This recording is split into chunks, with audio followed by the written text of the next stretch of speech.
Welcome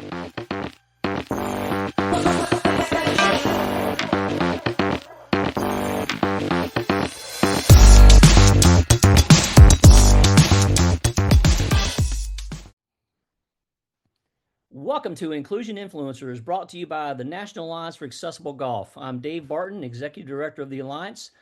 Our goal with these interviews is to highlight the people and organizations in the game of golf that are making a difference in the lives of individuals with disabilities. This includes golfers out there leading the way by showing others what is possible, organizations that dedicate resources and facilities to bring people into the game, and others that support, educate, inform, and perhaps inspire you to learn more and get yourself and others involved. Golf is truly a game for all abilities. I'm really looking forward to our conversation today with Dr. Prakash Jayabalan, whom I first met at the inaugural U.S. Adaptive Open in Pinehurst in 2022. Dr. Jayabalan is the attending physician and physician scientist director of the Nancy W. Knowles Strength and Endurance Lab. And as his bio says, he collaborates with the Shirley AbilityLab clinical and scientific chairs to ensure scientific studies are translated into clinical practice quickly and for the best outcomes. I'm not a physician, but that is a lot of information that we're going to have to unwind during this conversation, Prakash. Beyond his leadership with the Strength and Endurance Lab, he also serves as an attending physician and director of clinical musculoskeletal research at the Shirley AbilityLab, as well as associate professor in Northwestern University's Feinberg School of Medicine, Department of Physical Medicine and Rehabilitation. Prakash, welcome to the show. You've had 4 years to work on your short game since we last played at the Cradle in 2022. How's your golf game going? Thanks so much for having me, Dave. It's such an honor to and really fun to be with you on this podcast today. And yes, thank you so much for teaching me to how to improve my golf game. I'm really sad to say, unfortunately, my golf game has not improved nearly as much as I would like, or as you would like, probably. To anyone out there, if anyone needs some golfing lessons, Dave Barton is definitely the person to go to, because he Wow. improved my game massively by the end of that little time that we had together in Pinehurst. Well, I appreciate that plug. I enjoyed.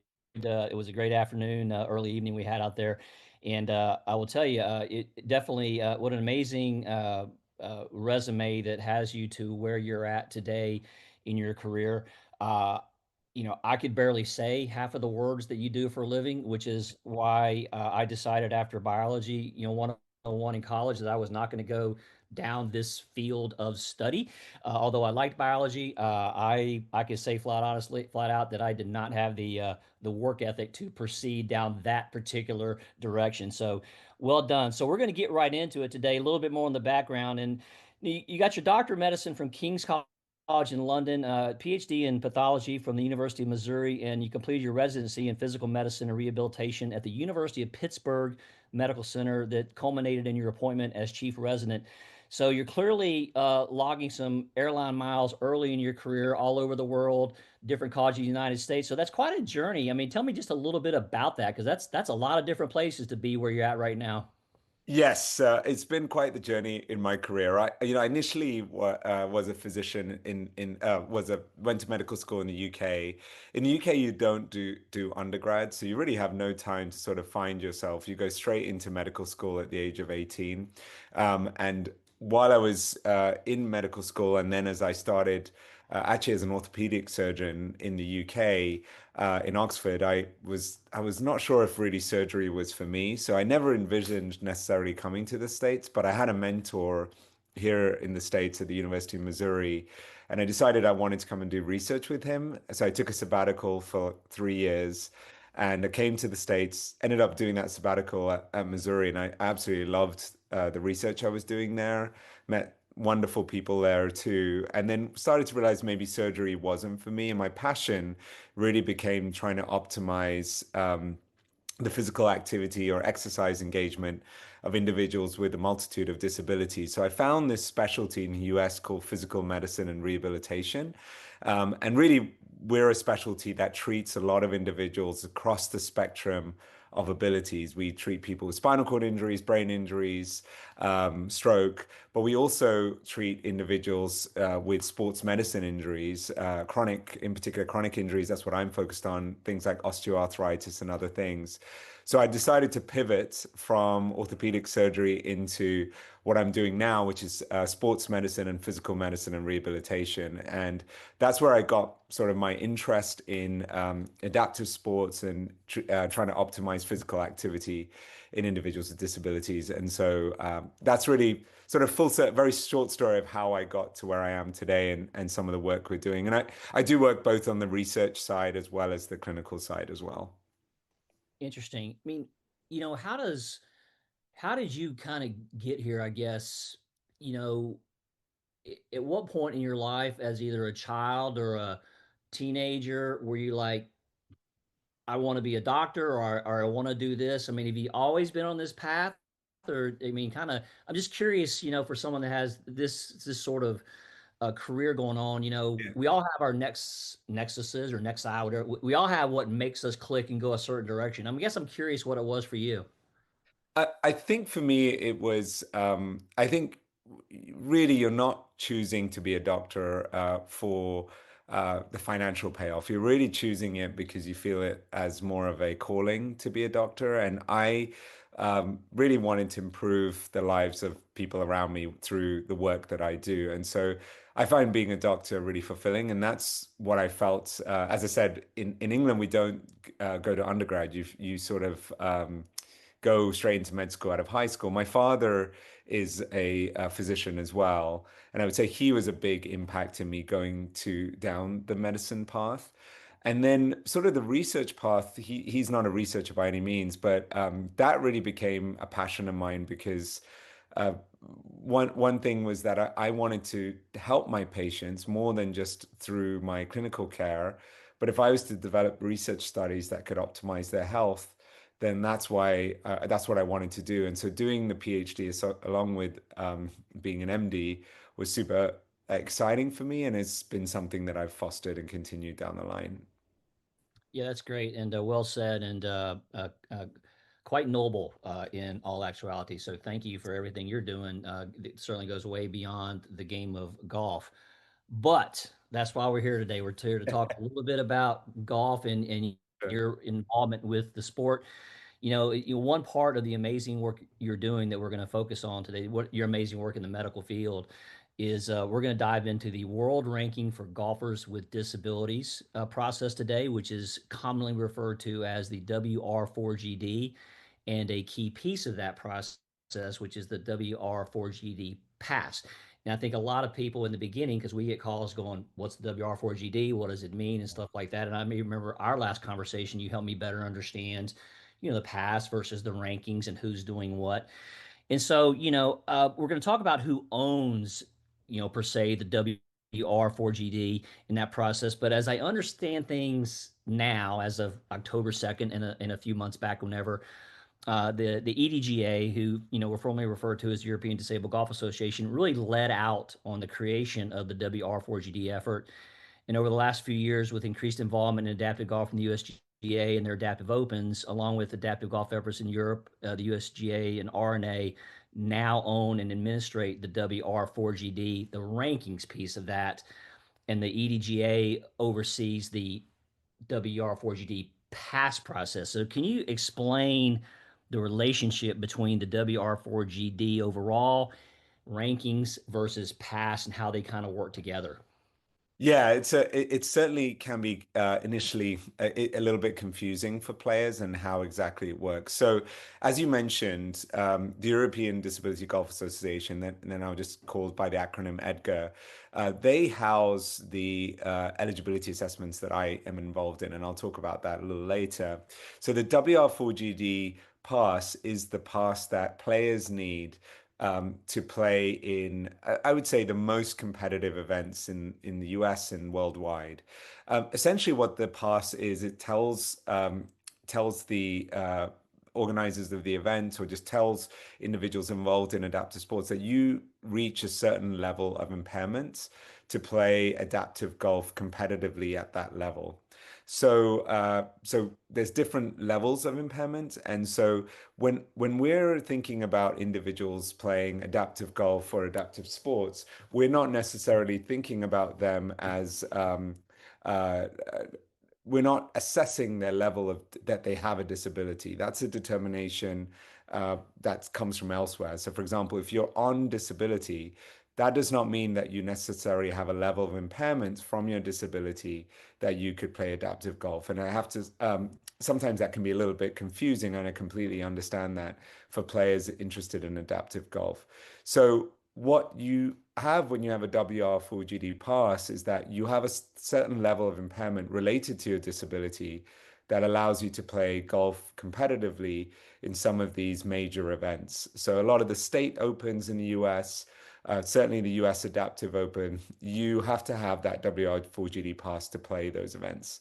Um, so alongside that, as the sport has grown, there are now world ranking points available for these events, and there's definitely more of that in the Europe that there are world ranking points available. They have the G40 Open, which is that's probably their major open that they have in Europe. And there are world ranking points available for that. And as the sport is growing in the US, there are also likely to be more world ranking points available here as well.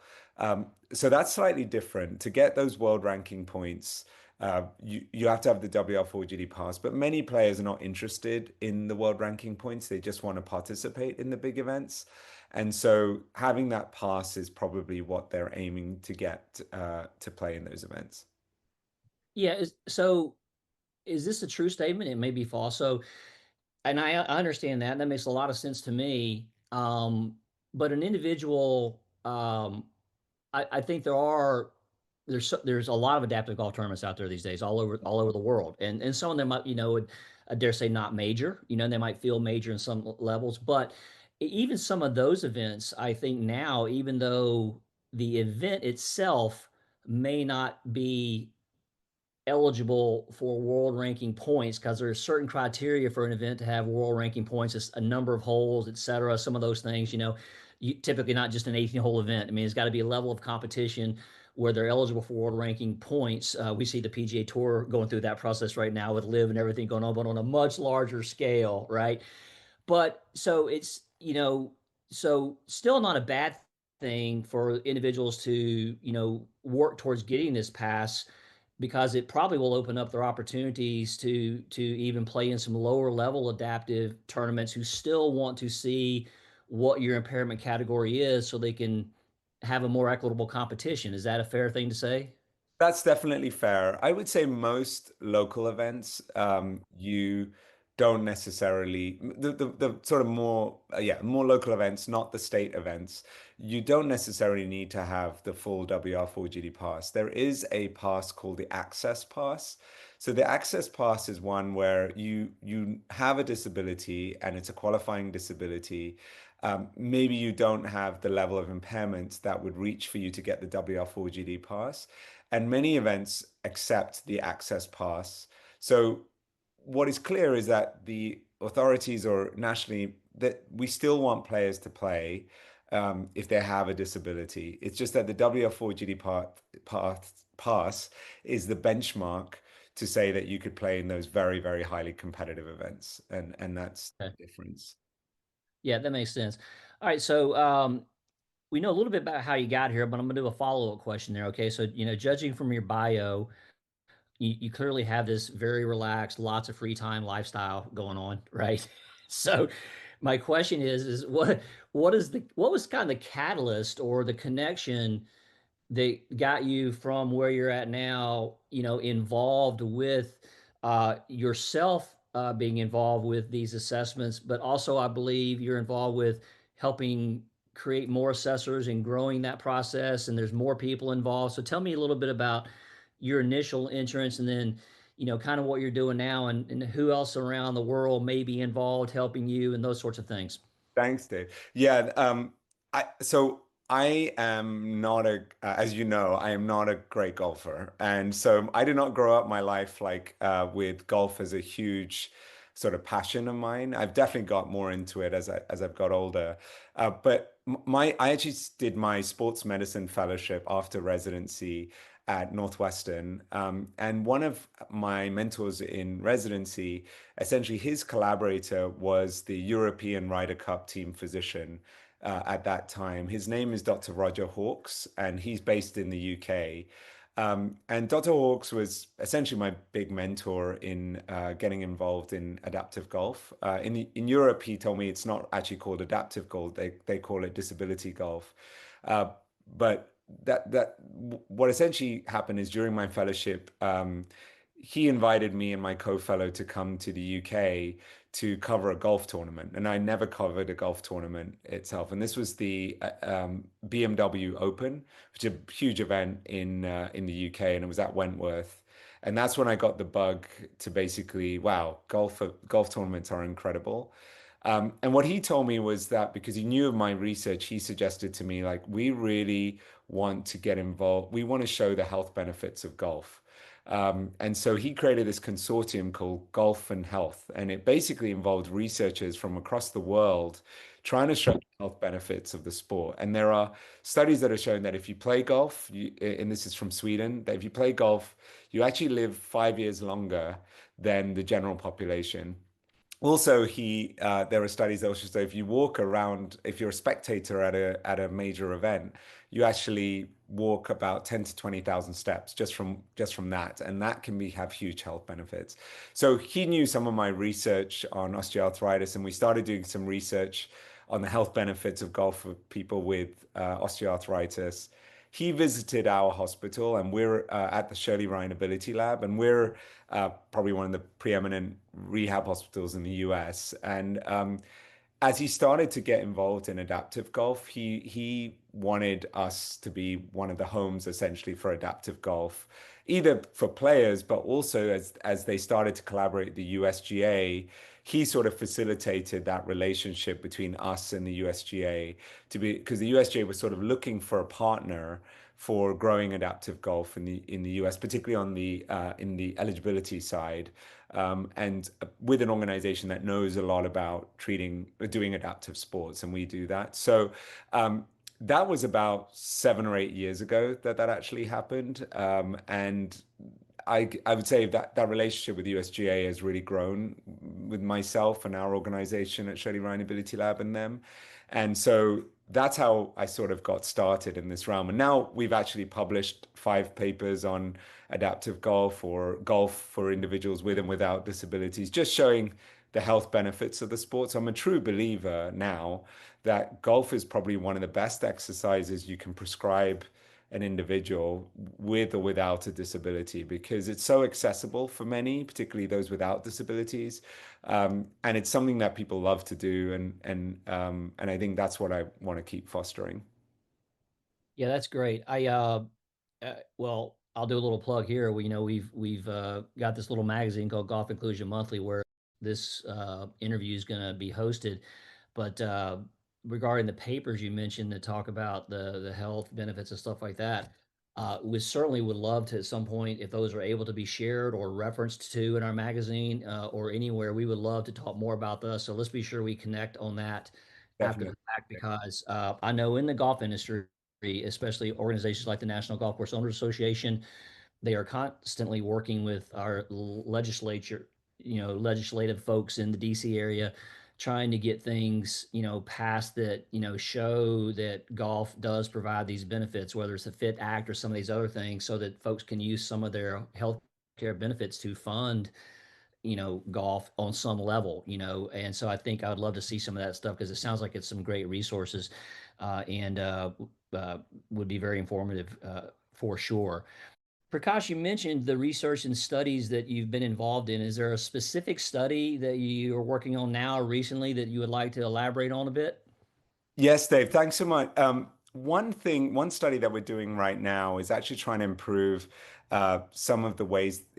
some of the science behind the ways that we assess players for the WR4GD pass. As I mentioned, typically we're doing sort of a neurological exam and assessing swing, but we're trying to improve the objective way that we do that. So we're doing a study at the Shirley Ryan Ability Lab where we're actually using sensor technology to look at how the relationship between a specific kind of impairment and how that impacts the golf swing. So we have a golf simulator with these sensors, and we're just looking to see, for example, what sort of rotation does someone get in their torso if they have a certain type of disability, or what sort of ways are they counteracting, say, they may have a weak right arm or a left arm. How do they overcome that with their swing?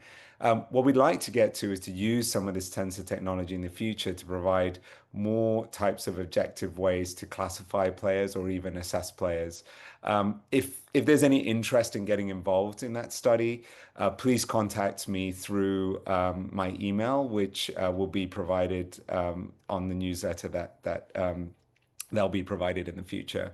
But thanks for letting me talk about that, Dave. Yeah, we'll be sure to make a little call out of that in the magazine with some of the amazing quotes you're going to have. We'll make a mention of that to be sure that your contact information is on there if someone's interested in doing that. So let's talk a little bit about the process. That's kind of why we're here today. The process to get really the WRG4 pass, possibly the access pass, whichever way you want to go with it. But what's the lead time? Because I in my experience, again, we've got some calls sometimes. Folks say I want to play in the adaptive open. Well, there's a couple things now. First of all, now there's a qualifier for that. So first of all, there's a qualifier. So those have already happened. So you're going to have to look to next year for that one, but get ahead of it. And so what is the kind of the lead time to get these things in order so that you're ready to apply or ready to play in an event when that day comes? So the first step is obviously knowledge about that there is this, and hopefully this podcast will help with that as well. But there is a process as you described. So a player is interested, say that they're a player, they have a disability and they're like, I want to play adaptive golf. I've heard about it. I want to get involved. The first step is essentially applying to EDGAR. So going to their website, and we can provide links in the newsletter to that as well. And basically uh, registering on that website. To register, essentially what you need is obviously you need your information, name, date of birth, etc. And then you also need to upload a form of identification, like a driver's license or a passport or something like that. And then typically there needs to be a letter or some sort of medical documentation confirming your disability. Usually it's from a physician, even if it's something like you have a note from your physician. It doesn't need to be super long, but just something to confirm that you have that disability that you're saying you have. Okay. So what happens then is that is reviewed by the central eligibility team at EDGAR, who review your documentation and and obviously make sure that there is enough evidence here to say that you have that disability. Now, sometimes I've reviewed some of those. I'm not involved in that process, but will see the letters and it will say the doctor will say, oh, this person is 100% eligible to play adaptive golf. Now, that is not enough, unfortunately, to get the WR4GD pass or get the access pass. This assessor in the UK or in Europe assesses it and says, okay, now I'm going to make a decision. Does this person need an assessment, or can we give this person the pass without an assessment? If, for example, you have an amputation, say you have a below knee amputation of your leg, and you've uploaded a picture of that amputation, you automatically get the WR4GD pass. So there are certain types of disability, particularly amputations, I would say, where you don't need an assessment. We can see your amputations. Obviously, you use a prosthetic limb. You've uploaded a picture of it. They usually give you the pass. It's usually with disabilities, neurological disabilities in particular, or if someone has, like I say, a missing, like a finger or something like that, that might need an assessment because we need to. And the point of the assessment is to assess how that disability or impairment being the result of that disability, how does that impact your ability to play golf? It's not to say you don't have what you have, it's to say how does it impact your golf game? And so there are certain criteria that then what happens is the people who reviewed it in at EDGAR, they will then contact me to say this person needs an assessment. And that's when I get involved to try and figure out, okay, how are we going to get this assessment done?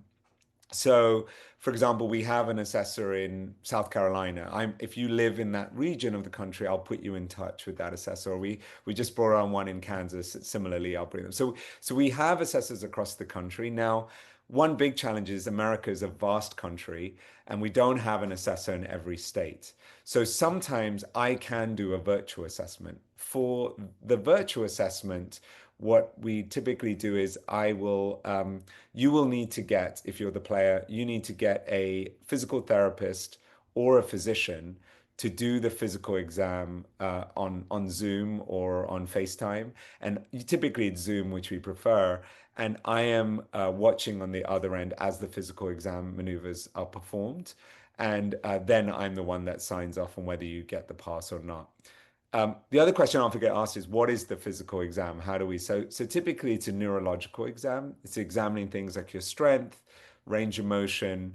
Um, I also look at your walking, but and then also your golf swing as well. Okay, and that's typically what we do as part of the exam, either in person or virtually. Now, sometimes we've had players who've flown all the way to us at Shirley Ryan AbilityLab in Chicago to come and do the assessment. That's not if we can do it virtually, that's great. The thing we prefer is obviously in person because it's particularly in those where we're not 100% sure, even after the virtual assessment, that's preferred, but the virtual assessment is there for players. So as you can see, the timeline, unfortunately, is quite long. So it's not an immediate. We've had, unfortunately, sometimes players who contact us right before the adaptive open deadline, like the day before, and unless, like I said, they have a clear, like an amputation or something that's obvious, then we're not able to sign off on it. And that's definitely been challenging. So we're really encouraging players to give us a month's lead time to make sure that we get this done in time because all of the assessors are essentially, we have day jobs. And so it is hard to get like a physical therapist or a physician to like immediately available that day. And so I think that that's what we need to just some things for the players to think about.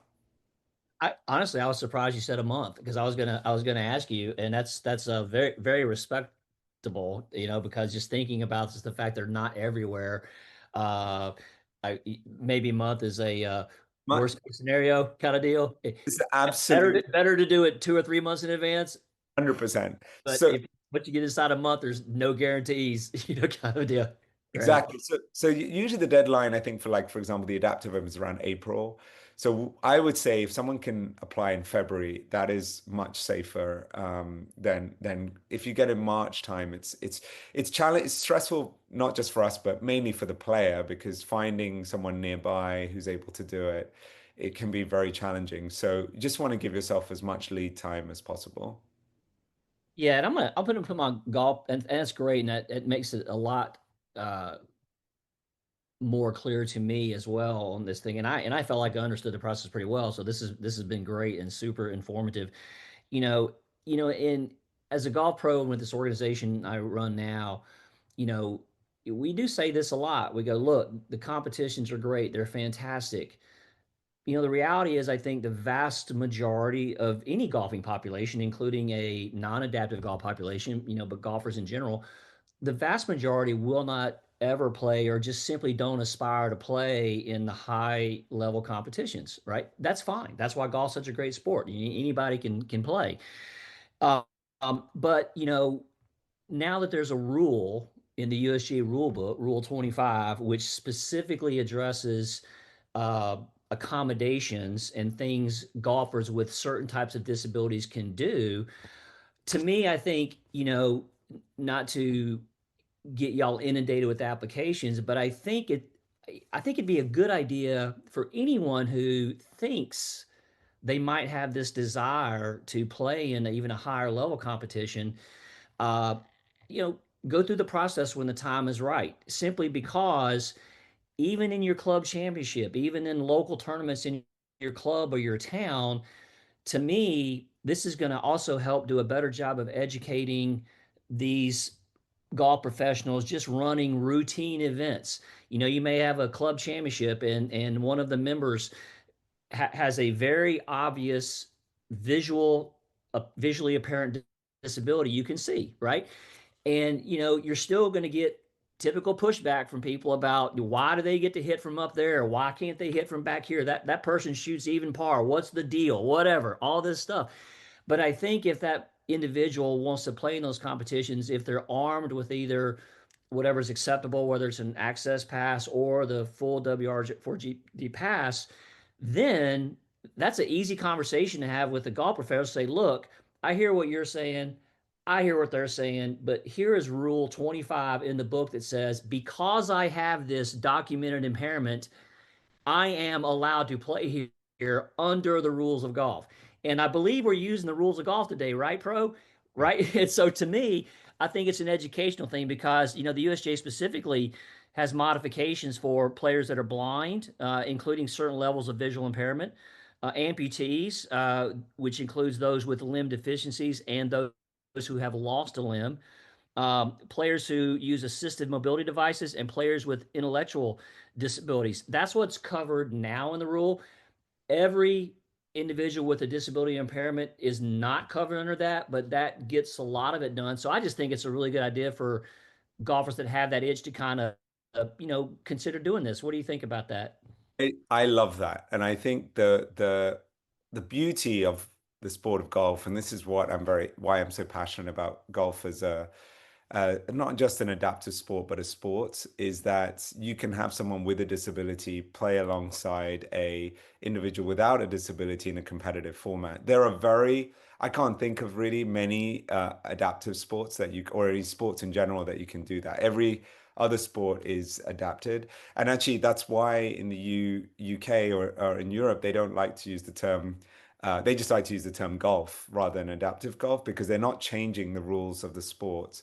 So Rule 25 really does give uh, improves accessibility, inclusiveness to individuals with disabilities, and we have had more players with a disability coming actually for assessments in regards to Rule 25. They want to get the WR4GD so that they can get that Rule 25 exemption and be able to play. Now, they still face sometimes some lack of knowledge from certain courses regarding Rule 25, as you alluded to, Dave.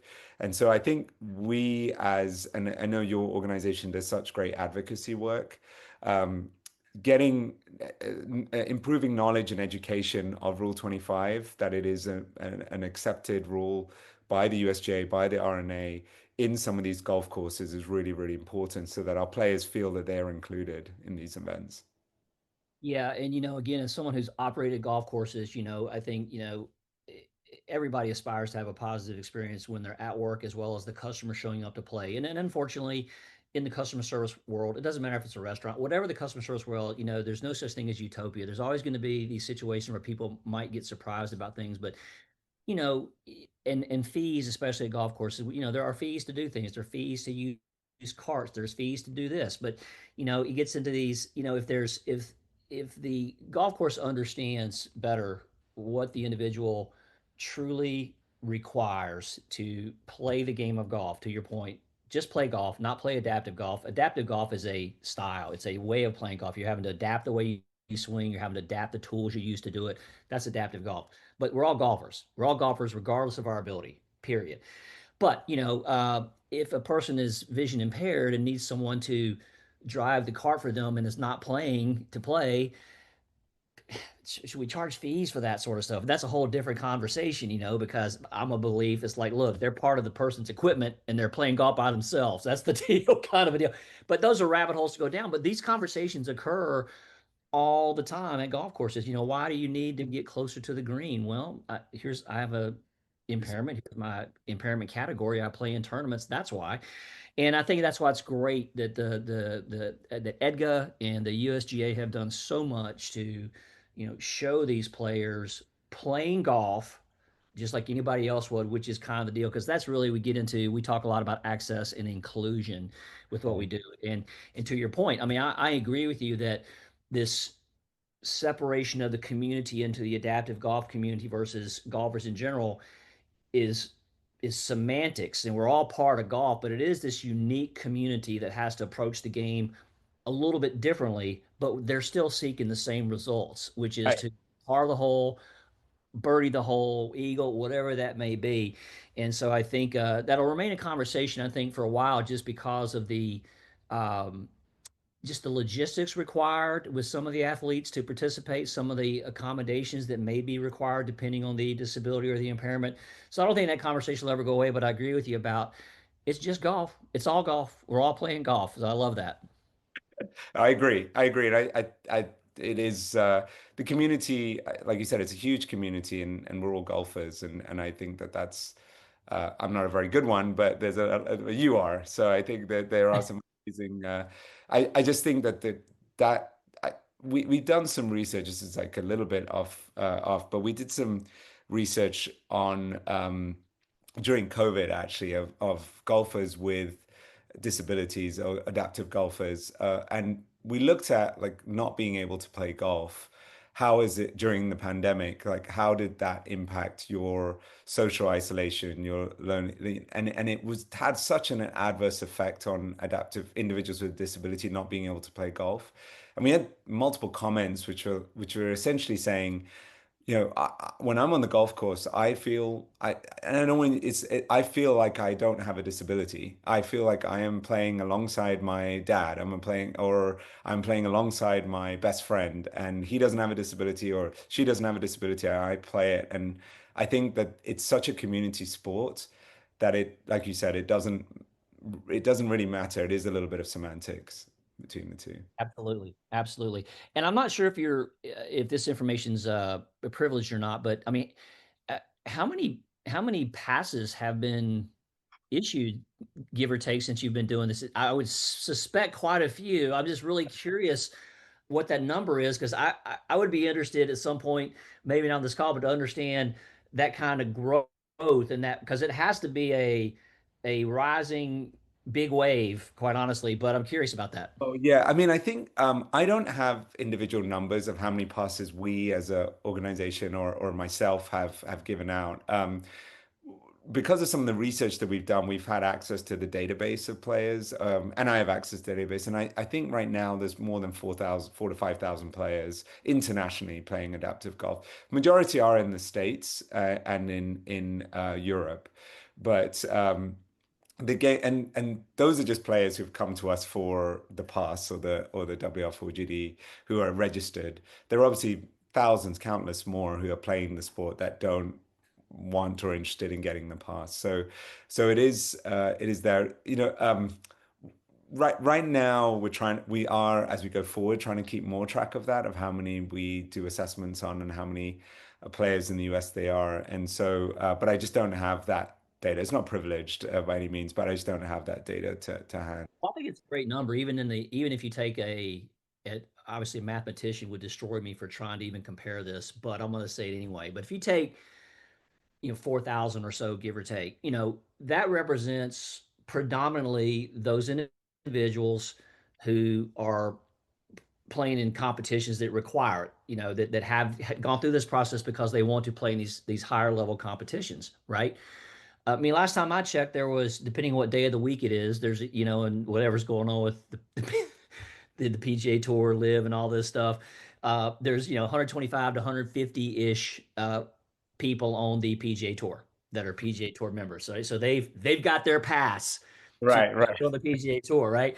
And so, it 4,000 is, I think, a really good number, which, if anything, I can't quantify, like you mentioned. I can't quantify for what that means for the sheer number of other individuals with disabilities who are playing golf or want to learn to play golf who are not at a level yet that would even consider a pass. They just want to learn to play. And that's a big number that, was roughly quantified around 2018, but we need to kind of do some updated research on participation.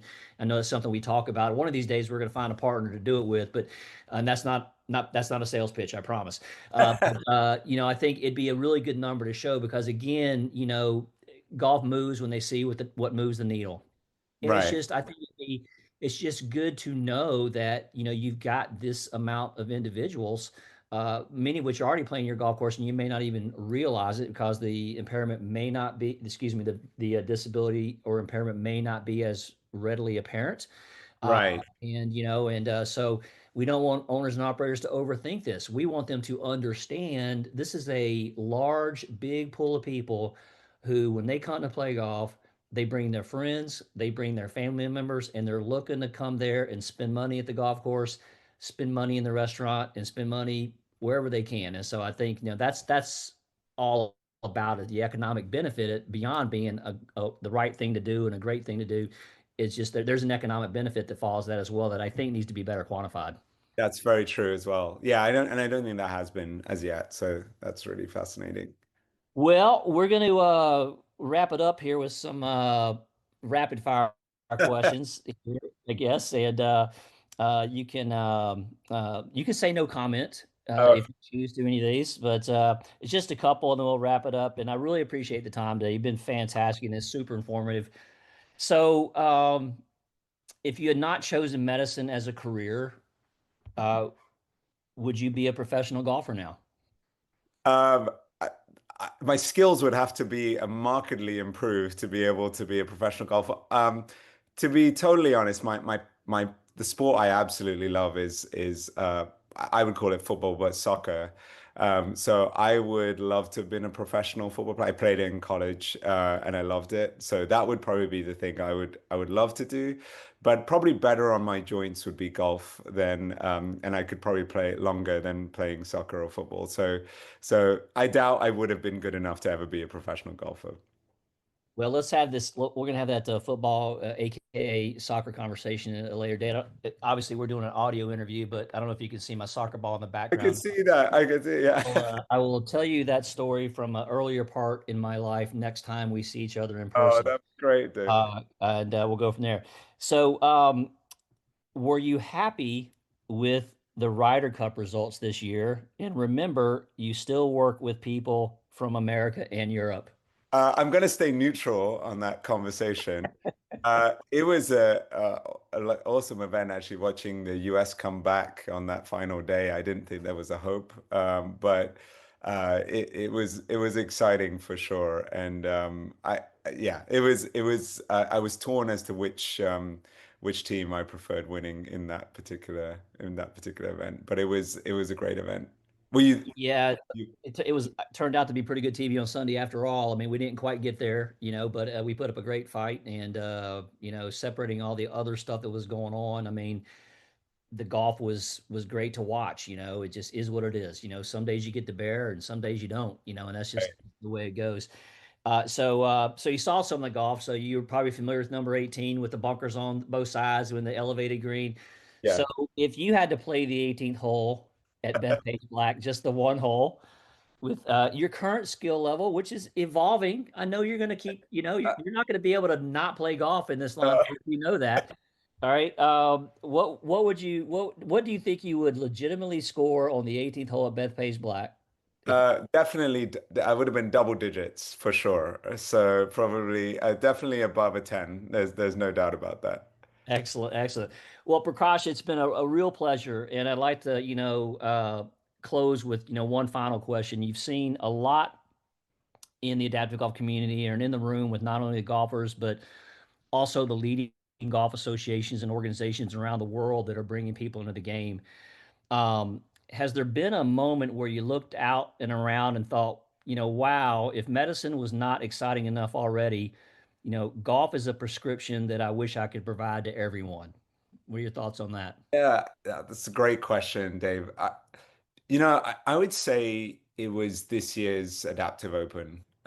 It was really so. Like I said, we built this relationship with the USGA over the last 7 or 8 years, and now I'm the lead eligibility assessor for the USGA with our organization, Shirley AbilityLab, and it is just grown every year, the Adaptive Open. As you know, you've been at all of them, and just seeing the excitement, seeing the players, seeing their families, and being a part of that. It's like, getting some.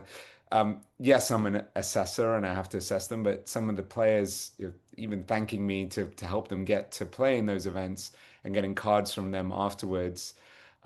It was amazing to be there, and seeing how beloved the players are, how much they're enjoying the event, how inclusive the event is, and so many different uh, types of disability represented. And many of these players see themselves as being the representative of individuals with their disability. It was amazing. And so to be a part of that was just so exciting. And I would say in my since I've become an attending physician and a faculty member, it's been one of the highlights of my career being involved in these sort of events. And I'm really, honestly, not just saying this because you're interviewing me today, but I'm really thankful. Stuff like this wouldn't be possible without organizations like yours. You're really trying to make this sport as accessible, and improving the knowledge of this sport for many people who don't even know that adaptive golf exists. Being part of a community, meeting people like you, I always have fun time with you every time we meet at these events. So, yeah, I would say if I could, I don't know if I would prescribe anything, but I would say that it has just been such a pleasure and honor to be involved in these events. So I'm very grateful to the USGA as well as organizations like yours for helping facilitate that. Well, we appreciate those kind words, and y'all, what you're doing are a real key piece of what's going on here. And to see the numbers and to see the folks getting this done is, uh, it's just one of those tangible benefits of being involved in something that you think makes a difference. And I think we all believe and know that what we do, makes a positive difference and hopefully a real impact in people's lives and even the loved ones that